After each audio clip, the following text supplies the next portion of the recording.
Assalamualaikum warahmatullahi wabarakatuh.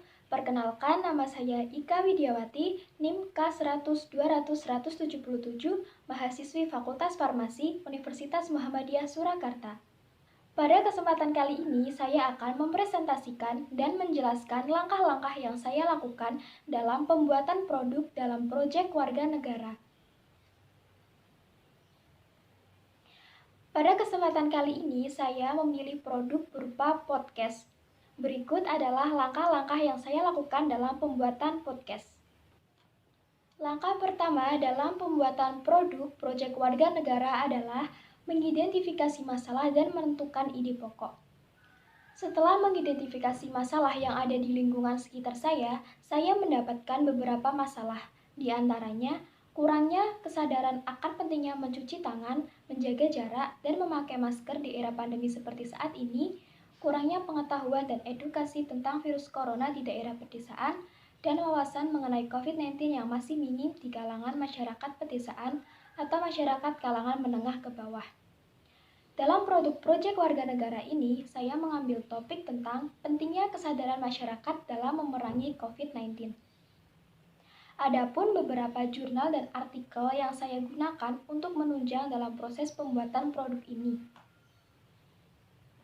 Salah satunya adalah jurnal karya Yati Mahide yang dibuat pada tahun 2020 dengan judul Peningkatan Kesadaran Masyarakat tentang Pencegahan COVID-19 berbasis keluarga dengan memanfaatkan motion grafis di Jakarta Timur. Jurnal karya abadi yang saya ambil di halaman 247-248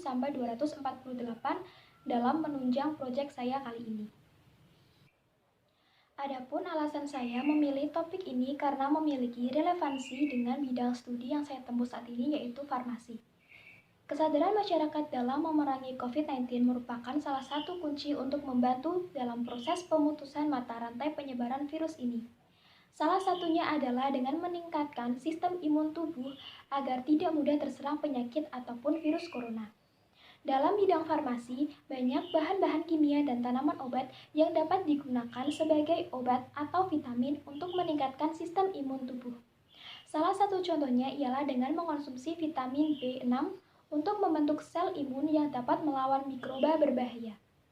Cara kerja vitamin B6 itu sendiri ialah dengan membantu tubuh memproduksi sel T yang merupakan sejenis sel kekebalan yang membantu membunuh sel-sel yang terinfeksi dalam tubuh.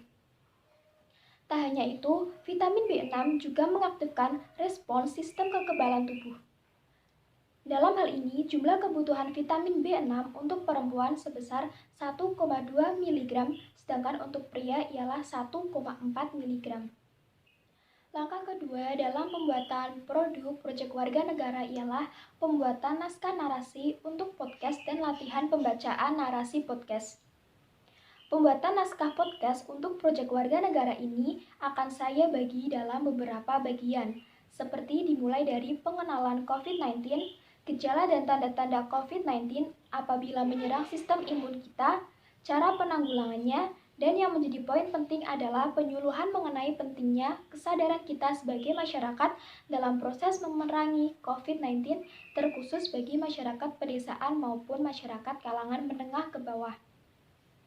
Selanjutnya, tentu ada proses latihan untuk memaksimalkan hasil produk saya, meliputi pelatihan dalam pelafalan podcast serta latihan untuk intonasinya.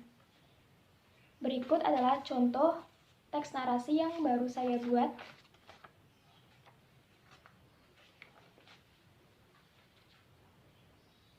Langkah ketiga ialah proses perekaman podcast.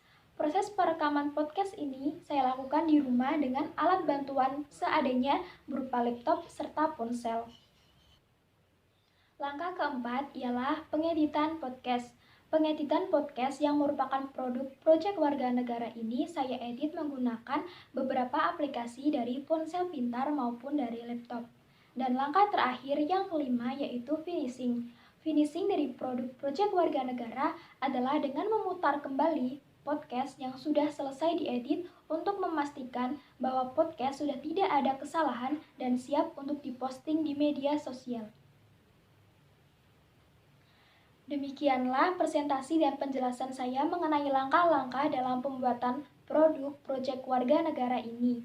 Semoga produk yang saya hasilkan dapat bermanfaat dan berguna di kalangan masyarakat luas. Terima kasih dan mohon maaf apabila ada kesalahan dalam pengucapan maupun pelafalan. Wassalamualaikum warahmatullahi wabarakatuh.